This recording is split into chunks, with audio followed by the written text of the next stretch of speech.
Two men journey to the bars and restaurants of Scandinavia to find amazing beers, always with the same question. Hey, what's on tap? It's time to find out. Okay, we are out and about again, enjoying this beautiful Swedish summer. And this brings us to the Mikkeller Moriskan pop-up bar they have had here for the last 4 years, 5 years? Maybe it's the fifth year in a row. Fifth year, I think the fifth year in a row. The first 2 years I think were kind of a fluke. And then I guess it's been successful enough. And Mikkeller loves money, if nothing. So, of course, as long as it's successful, they'll keep bringing it back. So we're here, and it's quite a lovely place. I will say, I haven't been here the past couple of years because I found that their beer selection is the most pedestrian of all of the pop-up places I've seen. It is quite mediocre, the beer selection. I go here at least once every year. My intention is, and then I look at the beer list and I'm like, I don't want to see the effort. we actually had this place on the show 4 years ago, but since it's a pop-up, it goes out of existence and then comes back into existence. Yeah. I think we can warrant a revisit here. And quite honestly, I don't think it's the same people that started it. Maybe not. I don't think Kenny's involved anymore. I think he was one of the... I don't know if Rob Lowe. Rob Lowe. That's what Rob Lowe's I'm thinking of. Rob Lowe. That's what I'm thinking of. Rob Love. Yeah. Rob, not Rob Love. Rob Love. Rob Lowe is the actor. Rob Love. Yeah, Rob Love was former beer purchaser for... Bishop Savoy, yeah. And then he left, and then that changed quite dramatically. And he started this, or was in partnership in joining and starting this. And it was quite high profile when it first opened. Yeah. For the first couple of years, it was pretty impressive.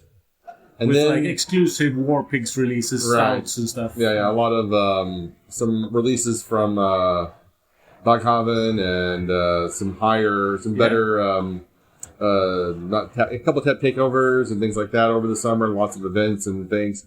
And then that's why I said I don't think he's involved anymore because they just don't do that. It's just mostly like Mikkeller stuff. It's kind of a lot of the same time the stuff that you find at the Rama de Bureau. The tap list is not too dissimilar quite often. No. They have 12 taps, and I think half of them are Mikkeller. And then we have a Hylje, a Dugges, a 2 Öl, House of Pale. Yeah, House of Pale. That's the other beer they have on tap at Scanbridge regularly. Right. And then they have basically 3 beers today that are more on the interesting side. Yeah. So we got 2 of those. Okay. And the first one we got is the Verdant. Yes. Your former lover. Yeah, before Verdant hit massive distribution, I really loved them. And that was the year I went to London a lot. Mm-hmm. So I went to their tap room that they had together with Pressure Drop called The Experiment. Yeah. And I will say, I think they did have a dip, but I feel like Verdant's kind of climbing out of that hole that they had. Yeah. They've been in for the past couple of years. The last few releases they've had in Sweden have been quite good. I really enjoyed them. Have been better. Yeah. So this one is called And They Went On Forever. It's a 6.5% IPA made with Mosaic, Nelson Sauvin, and Galaxy. Yeah, it is. It's really nice. It's you're definitely getting the Nelson and What were the other hop? You mentioned 3 hops. Galaxy, Nelson Sauvin, and the Galaxy is definitely there Mosaic. At the front. It's quite nice though. It's very hoppy, surprisingly hoppy in the nose. I feel like it has a hint of vegetables. Yeah, it's definitely coming from the hops.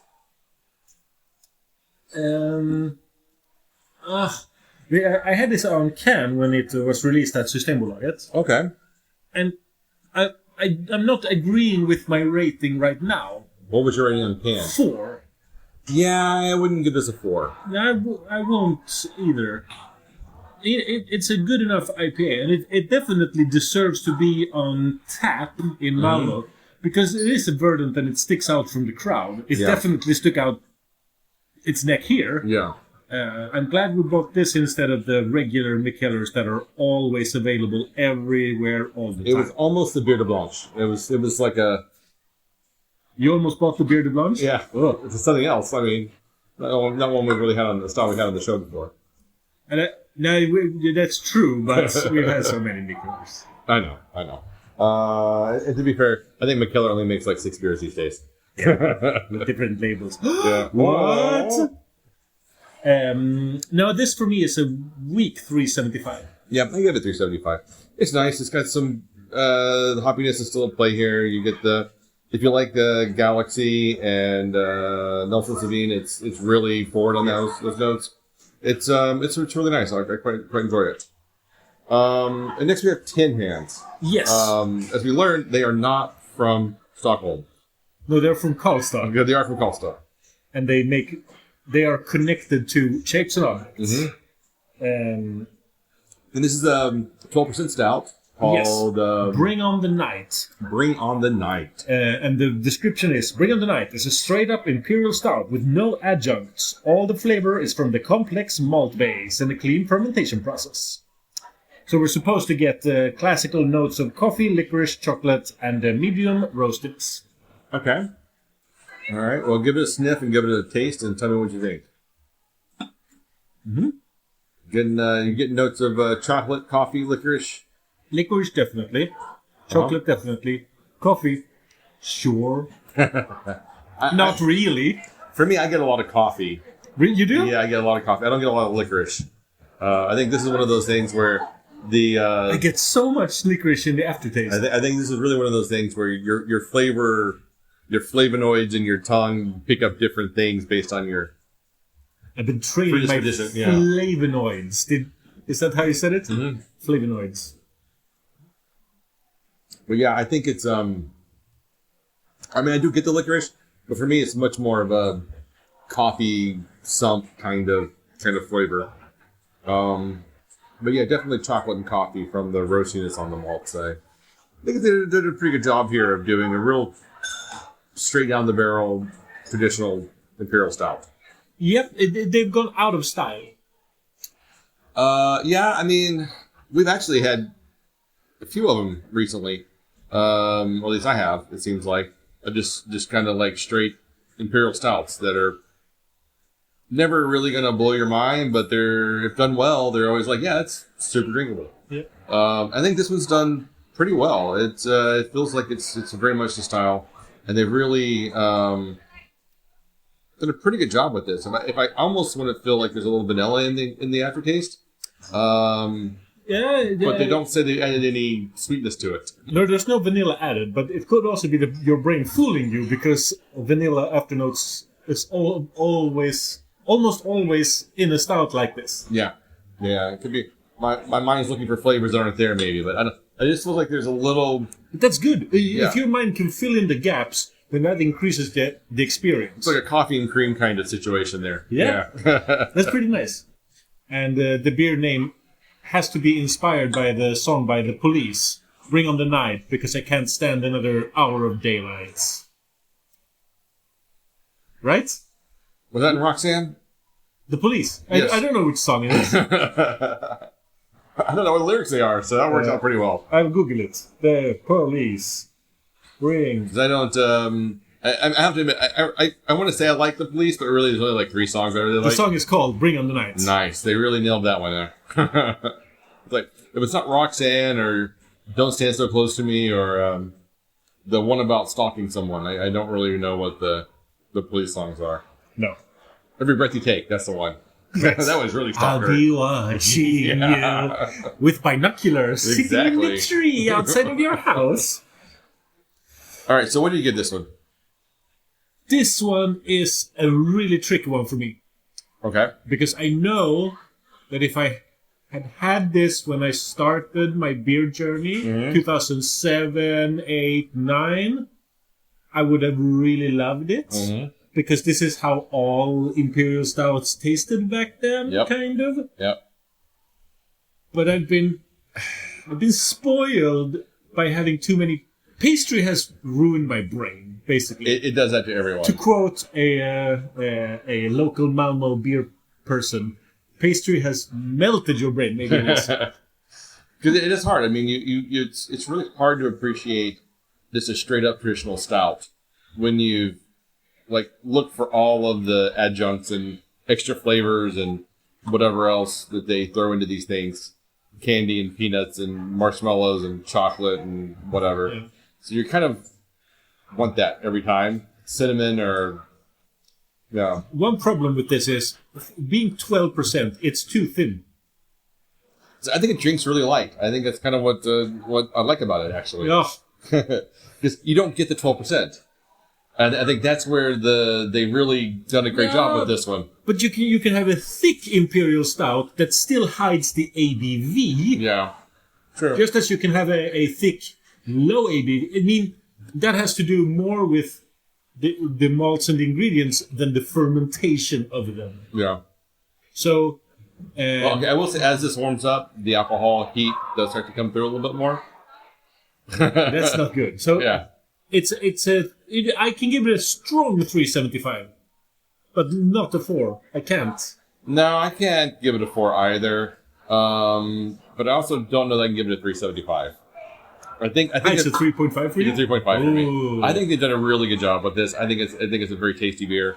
But it's just really not. I think it needs to be a little harder roasted. I want it to be a little more hard roast on the malts. Yeah. And I think that's kind of what it's missing. It's really good. It's very drinkable.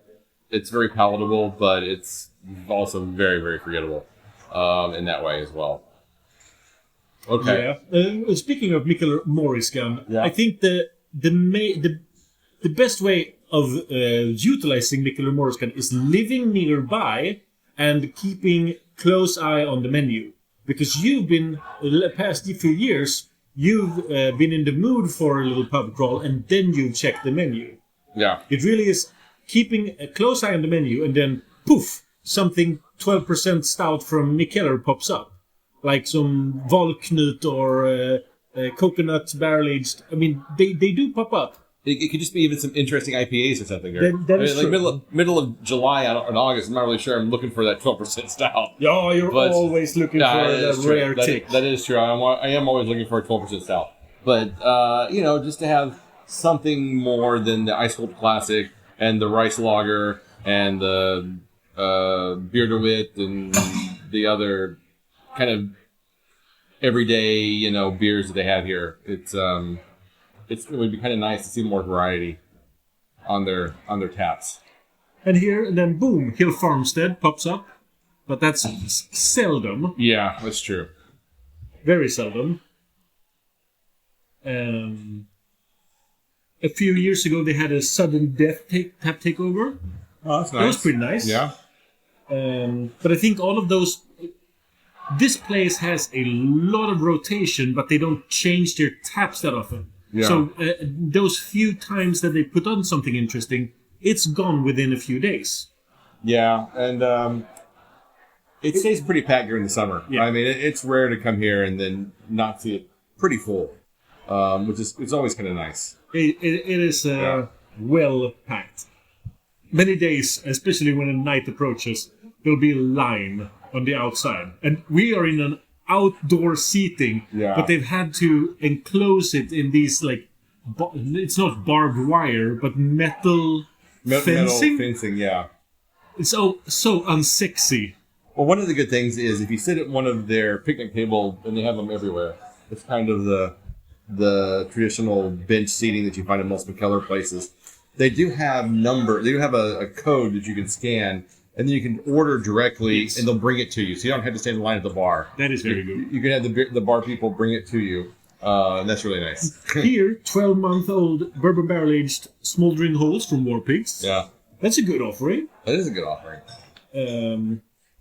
But how long ago was that? That one was 3 years ago.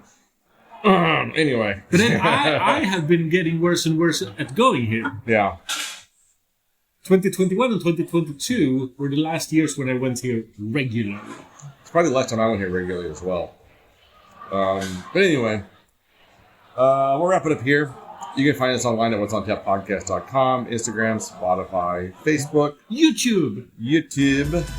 And until next time, keep drinking, you dum-dums.